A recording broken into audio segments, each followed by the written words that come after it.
Fears of Adem. Fears of Adem es una serie de terror episódica que ha ganado notoriedad porque cada capítulo está basado en experiencias reales enviadas por jugadores. El atractivo del juego es que no estamos ante historias inventadas por completo, sino en relatos de personas comunes que vivieron sucesos aterradores. El primer episodio, Home Alone, nos pone en la piel de un adolescente que se queda solo en casa mientras su madre está afuera. Lo que comienza como una noche tranquila se convierte en una pesadilla cuando un extraño merodea la vivienda. La sensación de inseguridad, la tensión de los ruidos y el miedo constante de ser descubierto reflejan algo que, por desgracia, ocurre en la vida real. Allanamientos, acosos y criminales que invaden hogares habitados. Otros episodios exploran también situaciones basadas en testimonios, vecinos violentos, accidentes de carretera y hasta secuestros. Todos inspirados en casos que podrían pasarle a cualquiera. Eso es lo que vuelve tan aterradora Fears of Adem. No hay monstruos ni fantasmas, solo la amenaza de lo real. Colat se inspira en uno de los misterios más escalofriantes del siglo XX, el incidente del paso Dyatlov. En 1959, 9 excursionistas rusos desaparecieron en los montes Urales. Cuando los equipos de rescate hallaron sus cuerpos, se toparon con un escenario inexplicable. La tienda estaba rasgada desde dentro. Algunos cadáveres tenían fracturas internas similares a las de un accidente de coche, y otros aparecieron descalzos, en medio de la nieve, a pesar de temperaturas extremas. El misterio se intensificó porque algunos cuerpos presentaban rastros de radiación, y los archivos del caso permanecieron cerrados durante décadas. Las teorías van desde un ataque militar secreto, hasta avalanchas, o incluso fenómenos paranormales. El juego toma esta base real y la transforma en una experiencia narrativa de exploración y supervivencia, donde el jugador recorre esas mismas montañas mientras se enfrenta a visiones y presencias extrañas. La fidelidad a los hechos es notable. El mapa del juego reproduce el área real, y la atmósfera gélida transmite la soledad que probablemente vivieron los excursionistas antes de morir. Chernobylite nos lleva a otro desastre histórico. La explosión del reactor número 4 de la central de Chernóbil en 1986. Este fue uno de los accidentes nucleares más graves de la historia, que obligó a evacuar decenas de pueblos y dejó consecuencias ambientales y de salud que aún persisten. El juego mezcla ciencia ficción con horror, pero lo hace sobre escenarios reales. Los desarrolladores escanearon la zona de exclusión de Chernóbil con tecnología 3D para recrear con detalle los edificios abandonados de Pripyat, el hospital, el parque de diversiones y las ruinas del propio reactor. Lo aterrador es que, al explorar, el jugador no solo enfrenta criaturas sobrenaturales, sino también la radiación, el desmoronamiento de los edificios y la soledad de un lugar congelado en el tiempo. Aunque introduce elementos ficticios como conspiraciones militares y viajes dimensionales, el trasfondo se sostiene en un hecho completamente real. Un desastre humano y tecnológico que aún hoy provoca escalofríos. Silent Hill 2.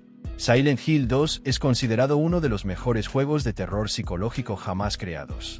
Su historia sigue a James Sunderland, un hombre que llega a la ciudad de Silent Hill tras recibir una carta de su esposa muerta. Pero detrás de su atmósfera opresiva hay elementos reales que inspiraron a los creadores. Uno de ellos es la ciudad de Centralia, en Pensilvania. Allí, un incendio subterráneo en las minas de carbón comenzó en 1962 y sigue ardiendo hoy en día. Esto obligó a evacuar el lugar, dejando calles vacías, casas abandonadas y humo saliendo del suelo. La semejanza con la ciudad cubierta de niebla de Silent Hill es evidente.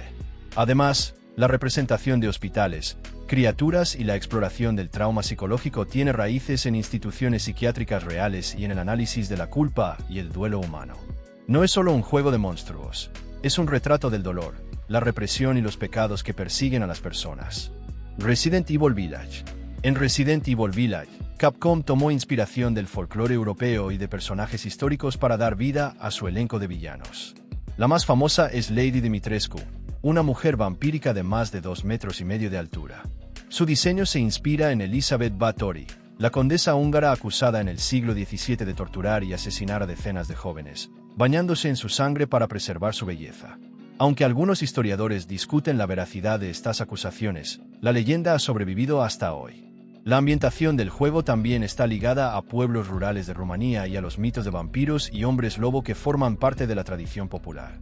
Esa mezcla de historia, mito y ficción le da al título una sensación de autenticidad que lo hace aún más inquietante. The Town of Light. The Town of Light nos muestra el terror desde un ángulo diferente, la realidad de los hospitales psiquiátricos en el siglo XX. El juego está ambientado en el manicomio de Volterra, en Italia, un lugar que existió y que estuvo en funcionamiento hasta 1978. La protagonista, Renée, es un personaje ficticio, pero su historia refleja la de miles de pacientes que fueron víctimas de abusos, negligencia y tratamientos inhumanos. El equipo de desarrollo investigó documentos históricos y testimonios para recrear con fidelidad la dureza de la vida en esas instituciones. Lo más perturbador es que este no es un terror sobrenatural.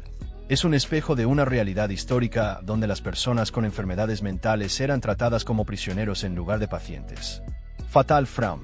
En Japón, el folclore sobre fantasmas es parte esencial de la cultura, y Fatal Frame se nutre directamente de estas leyendas.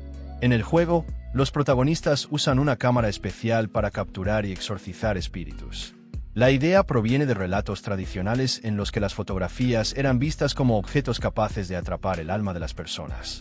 Además, muchas de las mansiones del juego se inspiran en casas japonesas abandonadas donde se cuentan historias de rituales oscuros, sacrificios y apariciones de Irei, los fantasmas típicos de la tradición nipona. Lo fascinante es cómo el juego logra transmitir ese miedo cultural, el temor a los muertos que regresan porque quedaron atados a este mundo por la ira o el sufrimiento. Lito Lope. Lito Lope, parte de The Dark Pictures Anthology, se basa en uno de los episodios más oscuros de la historia colonial de Estados Unidos, los juicios de brujas de Salem. En 1692, en la pequeña comunidad de Salem, Massachusetts, más de 200 personas fueron acusadas de practicar brujería, y 20 de ellas fueron ejecutadas. La paranoia, el fanatismo religioso y las rivalidades personales se combinaron para crear un ambiente donde la histeria colectiva condenaba a inocentes. El juego utiliza ese trasfondo histórico para contar una historia de fanatismo, miedo y castigo injusto. Aunque los personajes sean ficticios, la sensación de persecución refleja la realidad de aquellos juicios y cómo el miedo puede convertirse en un arma mortal. Outlast 2. Outlast 2 toma como base el tema de las sectas religiosas y está claramente inspirado en sucesos reales como el caso de Jonestown. En 1978, más de 900 personas murieron en un suicidio colectivo dirigido por Jim Jones, líder del Templo del Pueblo. Bajo manipulación psicológica y amenazas, los seguidores ingirieron cianuro en un acto que se ha convertido en uno de los mayores crímenes colectivos de la historia moderna. El juego refleja esa realidad en su retrato de un culto fanático que vive aislado en el desierto, donde el jugador es testigo de la violencia, el adoctrinamiento y los horrores de un grupo que justifica cualquier acto en nombre de la fe. Granny. A primera vista, Granny es un juego simple para móviles, escapar de la casa de una anciana que quiere atraparte.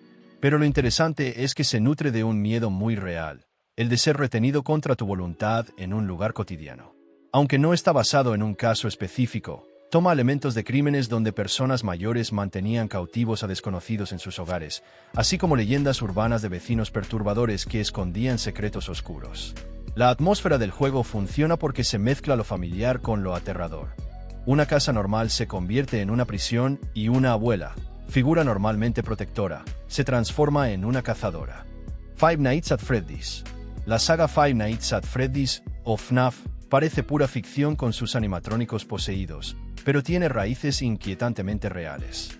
Su creador se inspiró en los rumores sobre restaurantes familiares como Chuck E. Cheese, donde hubo incidentes violentos en los años 90, incluyendo asesinatos dentro de locales.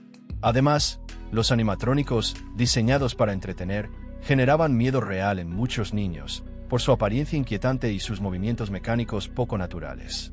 El resultado es un juego donde el miedo infantil a muñecos animados y las historias macabras de restaurantes se combinan para crear un universo terrorífico. Evil Nan. Por último, Evil Nan nos lleva a un colegio donde una monja diabólica persigue al jugador.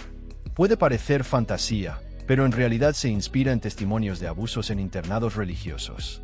Durante décadas, en distintas partes del mundo se denunciaron castigos crueles, maltratos e incluso crímenes cometidos en escuelas dirigidas por órdenes religiosas. La figura de la monja, asociada a disciplina y obediencia, se transforma en el juego en un monstruo aterrador que encarna esos miedos y abusos. Lo que hace perturbador a Evil Nan es que, aunque exagere con tintes sobrenaturales, su base está en un dolor humano muy real. Cada uno de estos juegos demuestra que el terror más efectivo es aquel que tiene raíces en la realidad. Ya sea un desastre nuclear, una masacre colectiva, un juicio injusto o el recuerdo de instituciones abusivas. Lo que nos asusta a la pantalla es un eco de lo que la humanidad ha vivido fuera de ella.